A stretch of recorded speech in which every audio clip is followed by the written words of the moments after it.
Have the Oklahoma City Thunder exposed a fatal flaw within the Denver Nuggets? After suffering back-to-back losses in the series, is the Denver Nuggets championship core starting to crack just a little bit? And are Aaron Gordon and Russell Westbrook at odds? All things to come on today's rundown, and we begin and will plant ourselves firmly in the world of the NBA, where once again, the Denver Nuggets blow a massive opportunity to take a controlling hold in this series. It started on Sunday of this past week in Game 4 after stealing Game 1 in Oklahoma City, splitting that first two games, and then coming back and winning Game 3 in Denver in overtime. The Nuggets having to play a matinee game early on Sunday, just 38 hours after they had finished their previous game. They give home court advantage back to the Oklahoma City Thunder and miss an opportunity where they led by 8 points in the fourth quarter and could not close down the stretch. Well, you're thinking to yourself, there's no way that can happen twice, right?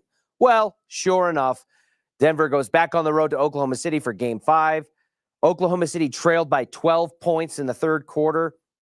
And once again, the Nuggets found themselves up 8, 90-81 in the fourth quarter, and watched it all unravel after a series of consecutive three-pointers from Lou Dort, some impressive defense from Isaiah Hartenstein and Chet Holmgren, and just an inability for the Nuggets to make shots. You have a situation where Nikola Jokic goes for 44, 15, and 5. He's the first NBA player ever to record multiple 40, 15, and 5 games in a single postseason series. He was 5 of 7 from beyond the arc, including one in a turnaround fadeaway three-point shot to tie the game at 103 apiece with less than 3 seconds left on the shot clock when it finally hit the net. So a absolute gem of a performance from Nikola Jokic in a gotta-have-it, force of will Game 5 performance, squandered because the Denver Nuggets don't have a supporting cast around the Joker that can hit a shot in crunch time when they need it. And we saw that manifest itself at times during the series. Aaron Gordon, obviously, with a huge three-point shot to help them steal a game from Oklahoma City. In the Clippers series, before we even get to the semifinal round, Aaron Gordon has the tip-in dunk off of a Nikola Jokic missed shot that helps them stay alive in a Game 5 situation against LA. So there have been moments where that has happened, but against a team like the Oklahoma City Thunder, the runaway best team in the Western Conference and the NBA as winners of 68 games, the championship mettle and experience that we saw shine through for them when the Nuggets stole a game in overtime in Game 3, after having to claw back to do so to get themselves in a position to make that move. That went by the wayside as Oklahoma City giving Denver opportunities and chances to continue to seal the game away. Missed shots from Hartenstein and Shai Gilgeous-Alexander and others, allowing Denver to try to continue on that lead, and they aren't able to capitalize on that opportunity. You have 2 games back-to-back in a postseason when you're the underdog, underseeded, undermanned team with half the depth of your opponent, and you're up 8 points in the fourth quarter and you can't find a way to close either one. There's a fair argument to be made that the Denver Nuggets maybe don't deserve to move on to the next round if they're unable to capitalize on those opportunities. Is Denver's starting 5 by and large better than Oklahoma City's starting 5? More often than not, that's been the case. In a handful of games, even in games that Denver lost, the starting 5 for Denver has outscored the starting 5 for Oklahoma City when they've all played on the court at the same time. But there might be only 5 guys on the court for each team at a time, but there's not just 5 guys that contribute to a playoff basketball game. And while the Nuggets saw increased contributions from Payton Watson and Russell Westbrook in terms of minutes, it did not translate into effectiveness, and whatever added rest that certain players were able to get as a result of those minutes, it didn't translate. Michael Porter Jr. was allergic to the basket. Jamal Murray, outside of a few key sequences in the second half, in the third quarter, was very inefficient with the basketball. He had 28 points, but he was 3 of 13 from beyond the arc, and his shooting percentage from the field wasn't much better to look at. So it's just a situation where the Nuggets find themselves now that the series should be over. This series against the Oklahoma City Thunder should be over. Denver had a chance to put the heel on their throats and go up 3-1, but they lose game 4 at home. And then you turn around in a game 5 situation where everything is pointing to you probably losing that game because of the way the momentum had shifted. And you're up 12 in the third quarter. You're up 8 with 8 or 9 minutes left in the fourth quarter, and you lose both of those games. You can't have it. It won't work.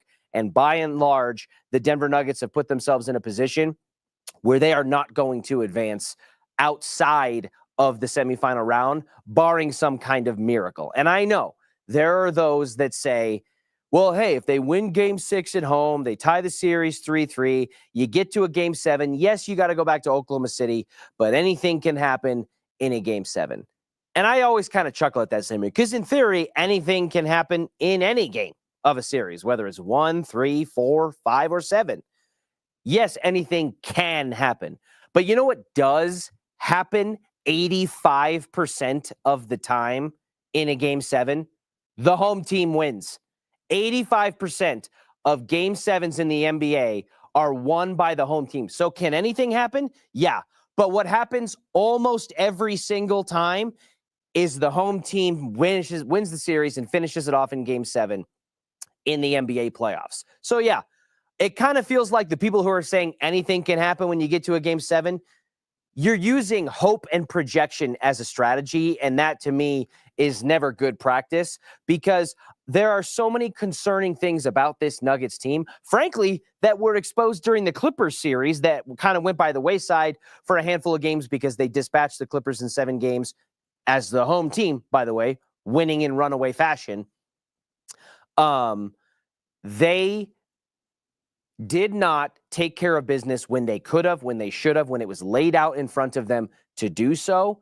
And therefore, I believe now that outside of a miracle hope level response, the Denver Nuggets are going to be unable to finish this series, even if they go in and win game 7. Do I hope that I'm wrong? Yes. But 8.5 out of 10 times in NBA history, that is the case. Ironically, one of the exceptions to that rule was the Denver Nuggets losing in game 7 on their home court, blowing a 20-point lead last postseason to the Minnesota Timberwolves. So in a weird way, they've got both ends of the spectrum working toward them in a negative way. They're the road team in this series where 85% of the time the home team wins. And then even with this Nuggets team that it's basically as currently constructed minus Russell Westbrook, we've seen them not be able to take care of business in a game 7 at home in the postseason. Did they do it against the Clippers? Yes. But right before that was a pretty bad example, and we could have a situation, if they get it to that point, where you have that Clippers game 7 sandwiched by 2 more likely outcomes that are negative for the Denver Nuggets. Speaking of negative, there was an article from ESPN's Ramona Shelburne, very prominent ESPN NBA contributor and reporter for a long time, that has ruffled a lot of feathers over there at Ball Arena. And it is centered around who else? The enigma, Russell Westbrook. Westbrook, in Ramona Shelburne's article, it kind of lays out what I've called on this show the duality of Russ, where I've referred to him as kind of the ultimate epitome of a human yin and yang, where he has so many qualities and attributes on the basketball court and in the locker room dynamic that come across as positives. He's a spark plug. He plays at he doesn't just play at one speed. He plays at one speed that many other players don't seem to possess. He is a future Hall of Famer. He is a former MVP, and he brings a level of experience and grit and tenacity to a Nuggets roster that frankly needs it beyond their starting 5. And he was brought in on a minimum level contract to be that 6th man, spark plug, leader of the bench unit kind of guy. We've even seen him taking on vocal roles in games on the bench during timeouts, coaching players up, chastising guys, trying to help strategize and plan things out the way we've seen Jokic do as he's taken more ownership of the team that he commands. But it also unfolded some of the negative sides, if that's the yin and the yang side of Russell Westbrook, and really seemed to highlight one specific moment from this postseason during the Clippers series, where after a loss in Game 2, which was at home, there was, during David Adelman's press conference, a locker room altercation or some kind of spat interaction between Russell Westbrook and Aaron Gordon. This is all according to Ramona Shelburne, who's getting information from anonymous staffers and sources, either within the organization or connected to the scene somehow. And it was revealed in Ramona Shelburne's piece that one of the sources of this information commented on Russell Westbrook's immaturity and, the way that he handled potentially a potential benching and reduce minutes in the post-Michael Malone short but sweet David Adelman tenure at that time that it had been, and commented on his immaturity and some of the negative personality traits. Well, that specific part of the article seemed to cause a little bit of a kickstorm online. Russell Westbrook's partner, Nina Westbrook, went on social media to voice her displeasure with Ramona Shelburne, saying, quote, "Dirty work, Ramona. How could you share and spread so many lies randomly for no reason and with so much conviction? You're using his name for clickbait during the playoffs, which is ridiculous." Nina Westbrook obviously going to go to her corner for her partner and stick up for him in that regard. But outside of Nina Westbrook, she may have been like the smooth tip of the iceberg kind of first responder to this kind of thing, and from a voice that we don't normally hear from. But we got to hear from the mouth of the man himself, who's 50% of the interaction that Ramona Shelburne unraveled in her piece. And that's Aaron Gordon, who after a tough Game 5 loss didn't really want to talk about the game. Instead, he opened basically with his comments in response to this article. Here's what he had to say.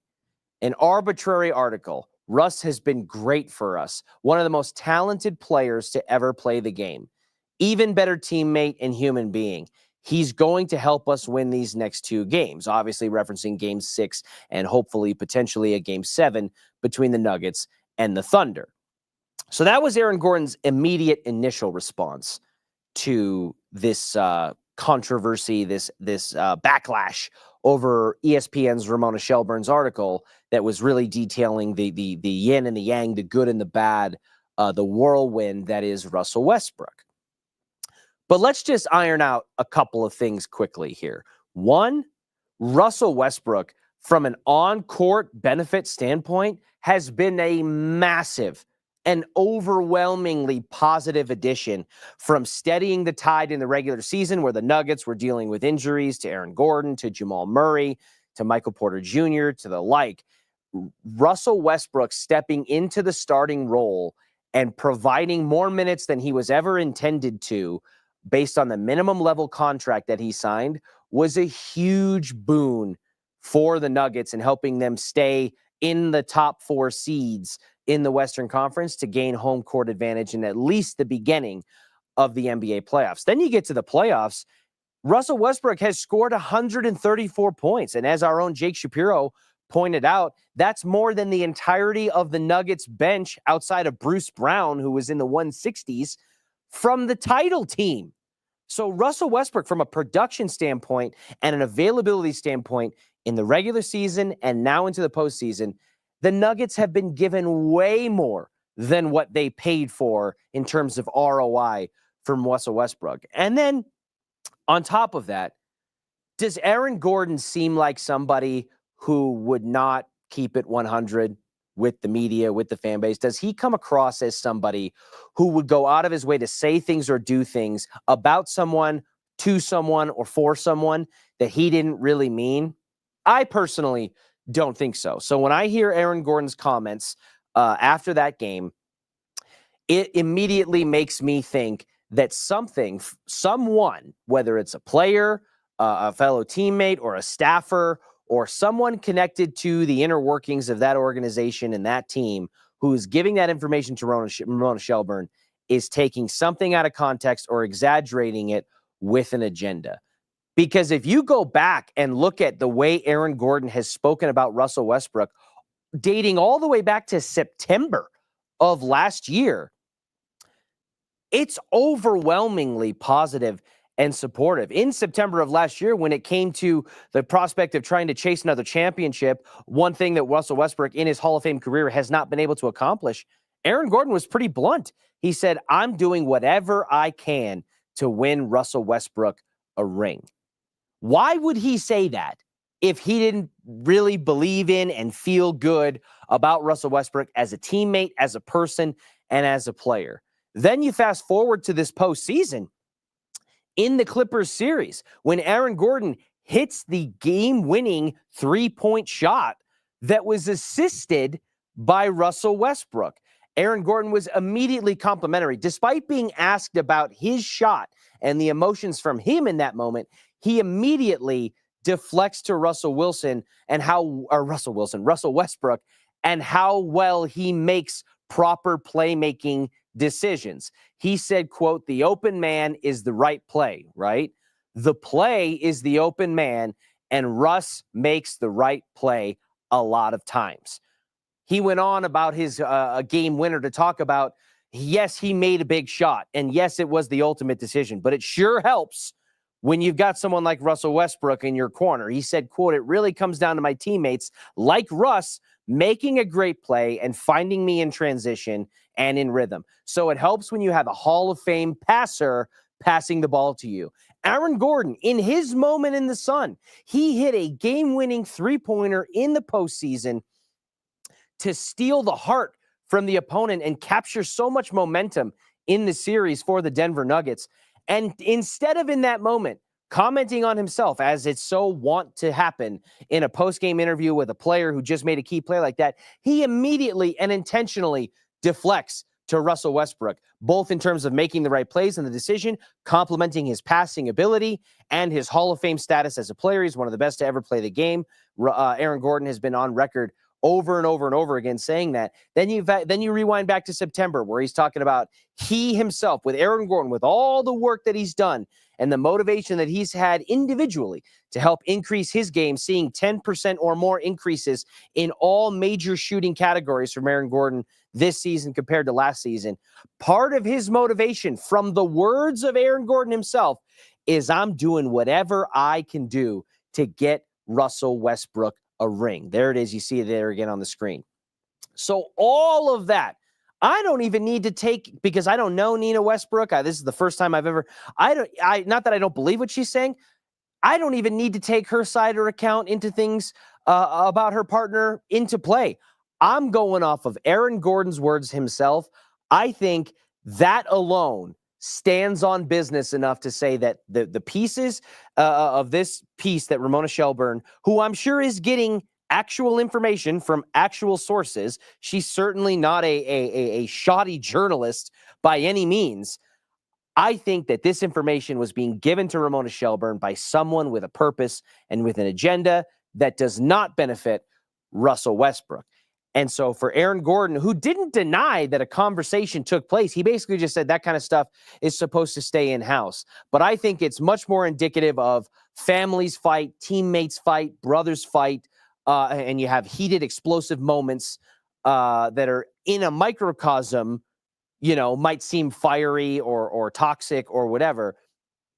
But in the grand scheme of things, when you're as tightly bonded as these guys are, as those men are in the locker room, with the goals that they have and the professionals that they are, I think that is more indicative of the situation than trying to uncover a potential volatility or a cancer within the locker room like Russell Westbrook, which is how Russ, Nina, Aaron Gordon, and others basically perceived the tone of the article to be. So we'll see if anything else continues to trickle out, or maybe we get more information about who might be whispering into the ears of Ramona Shelburne, and I'm sure other journalists, staffers, the like, with these kinds of things.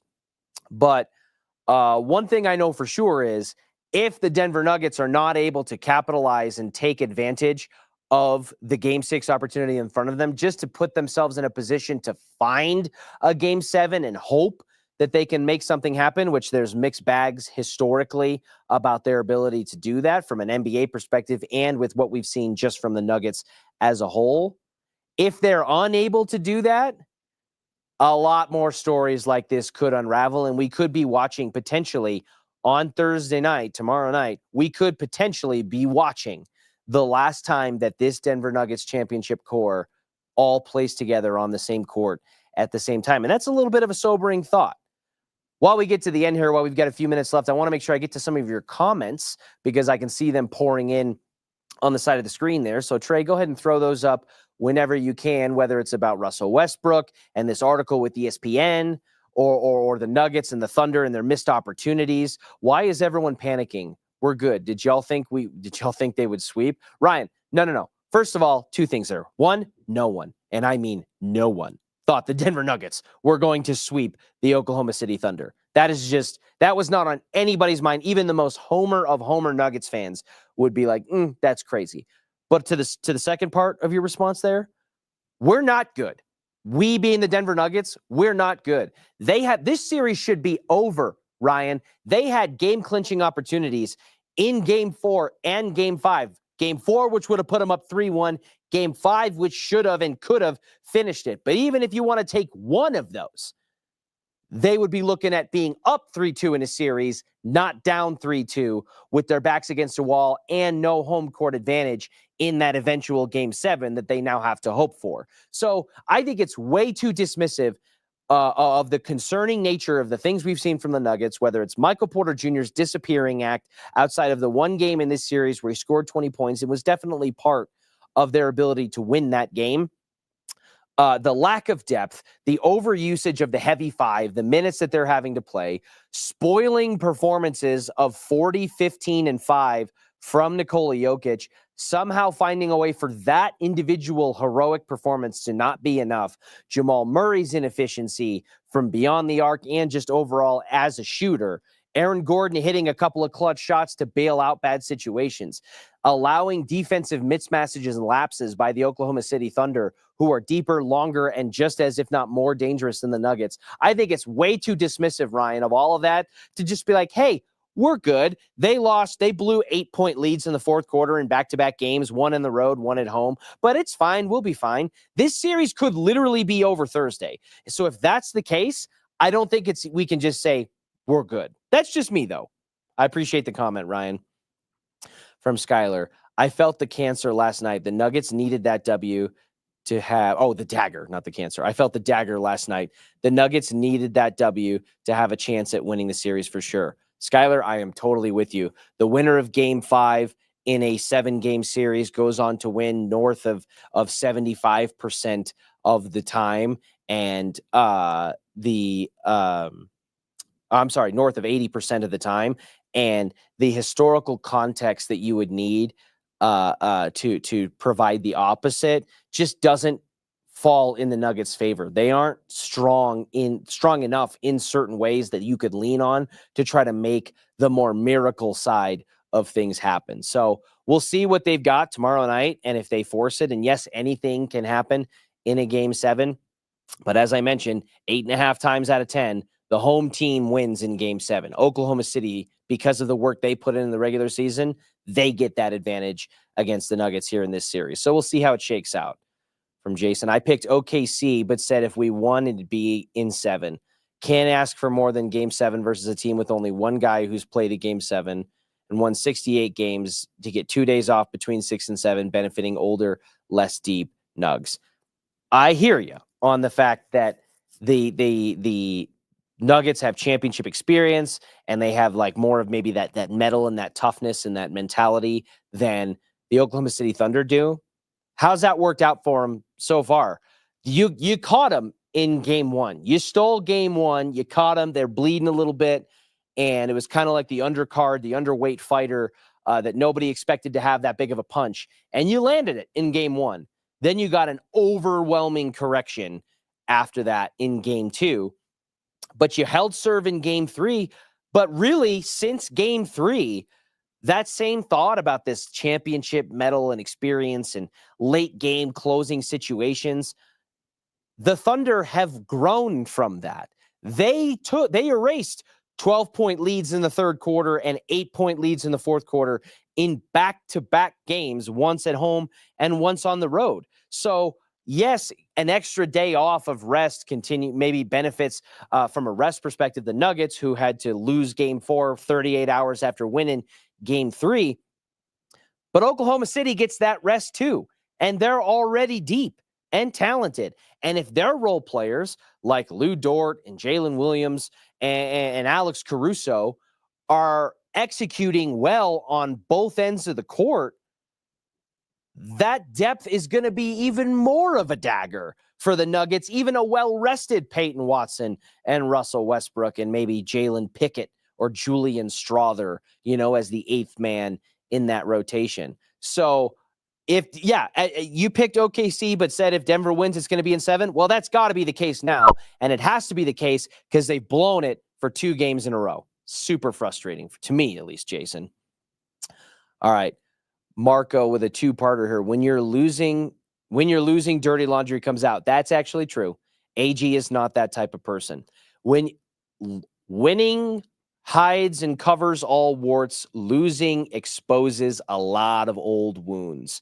And I think that that there's probably some boiling over, some frustration and things of that nature that would cause whoever leaked this information, which again, I believe Ramona Shelburne is reporting on actual things that she heard. And I don't think that she certainly didn't seem to be spinning it any specific way for any kind of personal reason. And she did try to lay out the duality of Russ and the good with the bad and all that. It wasn't necessarily a hit piece, but the people who are providing some of that negativity, these anonymous sources connected to the team, it feels like there might be some form of an agenda there. And I'm 100% with you, Marco. It's the basis of my entire rant earlier in the show that Aaron Gordon is not the kind of person to, 1, air out dirty laundry, but 2, to speak on another man, let alone a teammate, in a way that he doesn't truly believe. If he spoke positively about that person, it's because I believe he feels positively about that person. And if he felt negatively about that person, I don't think he would speak on it in any kind of public setting. So when AG has all those responses about Russ making the right plays all the time and being a Hall of Fame passer and being one of the highest character, best players he's ever been a teammate with, he wouldn't say all those things if he didn't believe that they were true. And yes, was there a non-denial of an altercation or a dust-up, argument that happened in the locker room during David Adelman's post-game press conference? He didn't deny that. But what I think he's making very clear is that interaction, that altercation between 2 passionate men in the heat of the moment after a loss, competitors, is being blown out of proportion and taken in a way that it shouldn't have been intended and broadcasted to an audience that wasn't supposed to hear it. So that's kind of where I'm at with all of this. But to Marco's point, these things kind of come out during a loss. And if the Nuggets aren't able to move on in this semifinal series, whether they lose in 6 or they lose in 7, which they've put themselves in pretty unfortunate position for that to be the case, and we see the last of this champion Nuggets core together, because an offseason where you're bringing in a new head coach and a new GM, and you have the roster inflexibility and the hole that Calvin Booth has dug for this team, changes are going to be made. And so this could either be the last time we see them or a continuation of its final run. And I think that's sobering, but if it does come to an unfortunate end, maybe we'll get some more information slipping through the cracks about what was really going on with the inner dynamics of this team. That's all the time we have for you today. Thank you so much for all of you for chiming in the comments, for listening each and every day on the rundown here that you do at noon. And we will have a lot more for you tomorrow with a preview of Game 6 and the full release that's coming later tonight of the Denver Broncos 2025 schedule. We've known a little bit about their international schedule, playing at Tottenham Hotspur in London, even though they wanted to play in Germany, playing on Christmas Day at 6 p.m. against the Kansas City Chiefs, potentially maybe starting the season against the number 1 overall draft pick in Cam Ward and the Titans, Russell Wilson and the Giants, all kinds of stuff. We will know it all by about 6:08 this evening, and we will be able to react to it with you tomorrow. We'll see you then.